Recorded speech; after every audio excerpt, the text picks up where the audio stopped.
Chapter 3. Mush. "Did you come with the wolves?" asked Annie. The seal hunter looked puzzled. "Did Morgan send you to us?" said Jack. "I had a dream," the man said. "You were in it. You needed help." Annie smiled. "Morgan sends dreams sometimes," she said. "We came in Morgan's treehouse. It flies through time." "Oh, brother," thought Jack. "Who will believe that?" The seal hunter smiled as if he was not surprised at all. "We do need help," said Jack. We're freezing." The seal hunter nodded. Then he left the window. He returned a minute later with small parkas like his own. They were made of heavy dark skins with fur-trimmed hoods. He passed one to Jack and one to Annie. "Thanks," said Jack and Annie. They put the parkas on.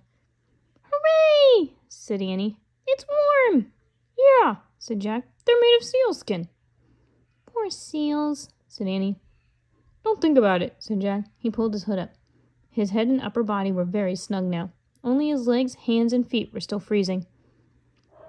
"Oh, thanks," said Annie. Jack looked up. The seal hunter was giving Annie a pair of fur pants. Then he handed a pair to Jack.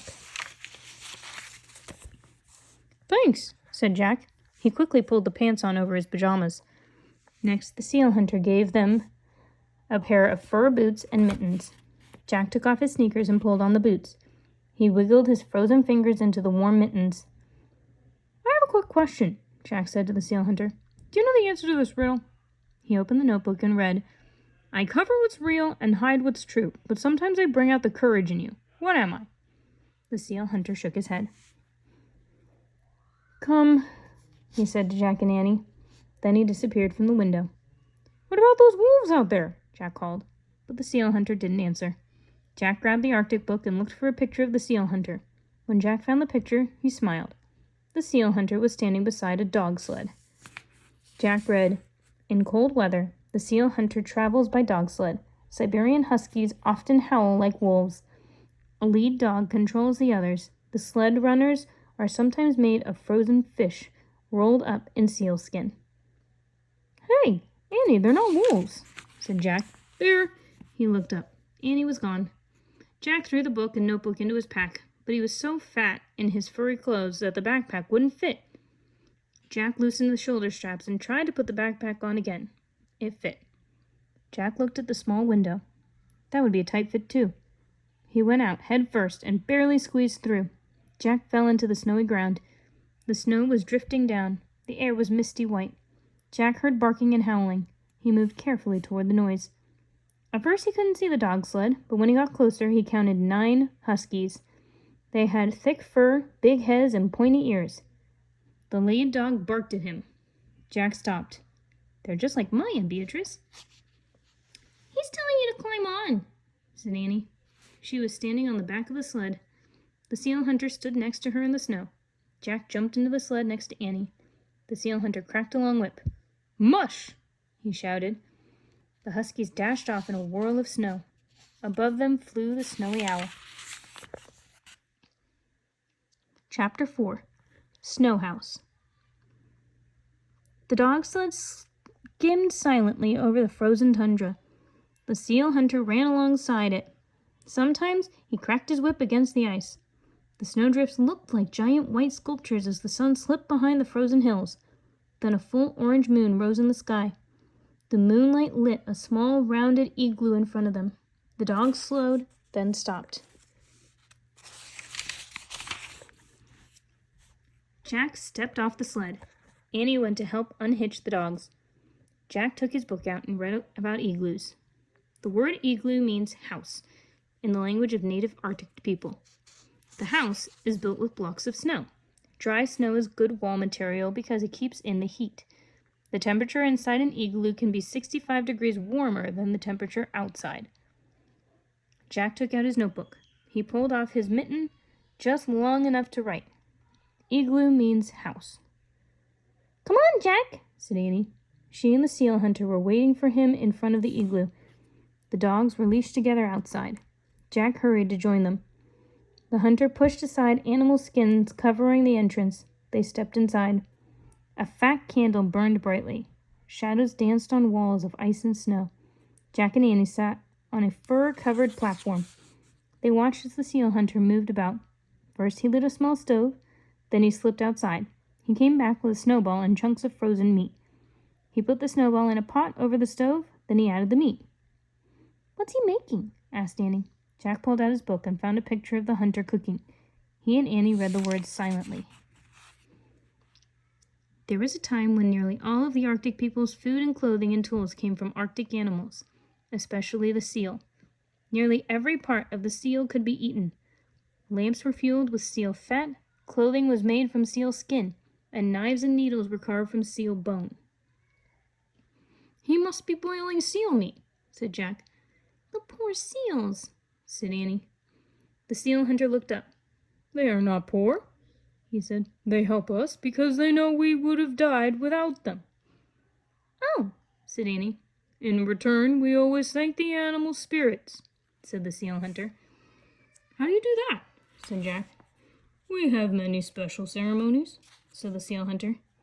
He reached under the fur-covered platform and took out 2 wooden masks. "Soon there will be a ceremony to honor the spirits of the polar bear," he said. "I carved these masks for the ceremony." "Polar bears?" said Annie. "Yes," said the hunter. "Just as the seal has given us many gifts, so has the polar bear." "Like what?" said Jack.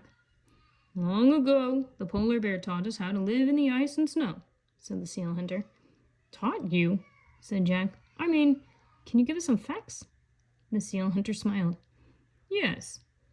A polar bear catches a seal when the seal comes up to breathe through a hole in the ice. The oldest seal hunters watched the polar bear and learned. This is how my father taught me to hunt seal, as his father taught him." "That's a good fact," said Jack. "The very first of my people learned to make igloos from polar bears," said the hunter. "Polar bears built snow houses by digging caves in the drifts. Sometimes the polar bear can even teach people to fly." "That's an amazing fact," said Annie. Jack smiled. "The rest sounded like true facts," he said. "But I know that's pretend." The hunter just laughed, then turned back to his cooking. That's why he wasn't surprised to hear about the treehouse, thought Jack. If he believes polar bears can fly, he probably would believe anything. The seal hunter lifted the chunks of boiled meat out of his pot. He dropped them onto a wooden bucket and gave it to Annie. "Let's feed the dogs," he said. "Oh boy," said Annie.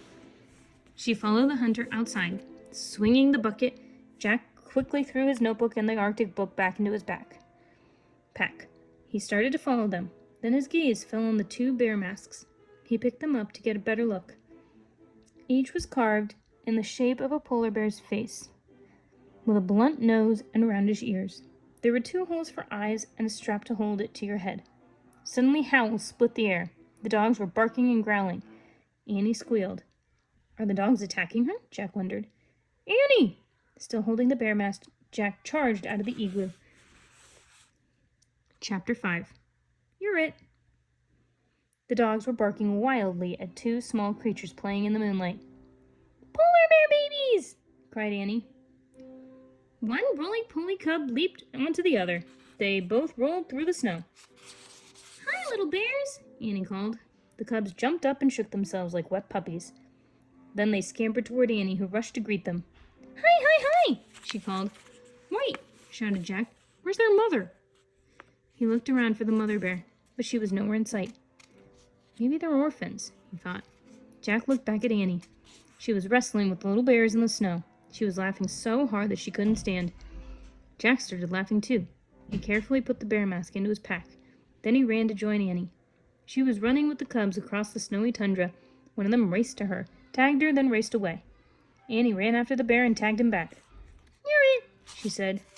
Jack and the other cub joined in. Soon Jack and Annie and the 2 cubs were all chasing each other over the moonlit snow. They ran until the 2 cubs fell down ahead of them. The cubs lay perfectly still. Panting, Jack and Annie stared at them. "Are they hurt?" Annie wondered out loud. Jack and Annie ran to the cubs.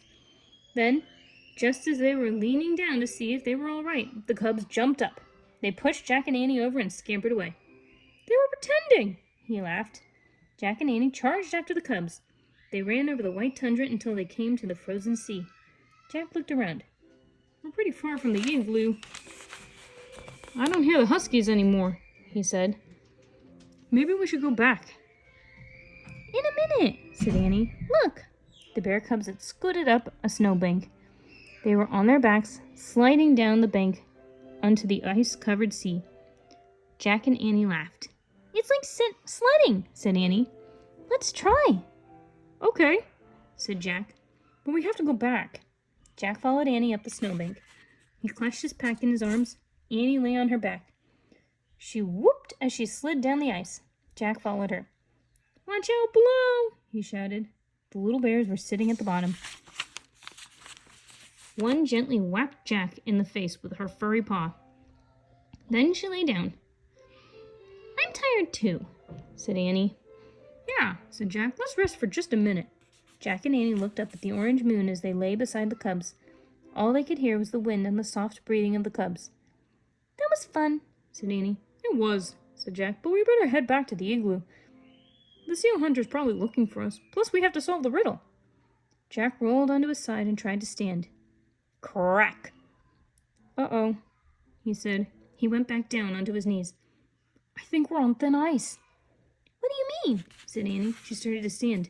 Another crack rang out. Uh-oh, she said. She carefully lay back down. The polar bear cubs moved closer to Jack and Annie. They made little crying sounds. Jack wanted to cry too, but he took a deep breath. Let's see what our book says, he said. He reached into his pack for the Arctic book, took the mask out first and handed it to Annie. I took these from the igloo by mistake, he said.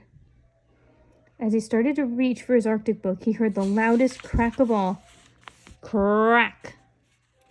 We're not even moving and the ice is cracking, said Annie. Just then there was a new sound, a low, snorting sound. It came from the top of the snowbank, about 50 feet away. Jack looked up. Staring down at them was a giant polar bear.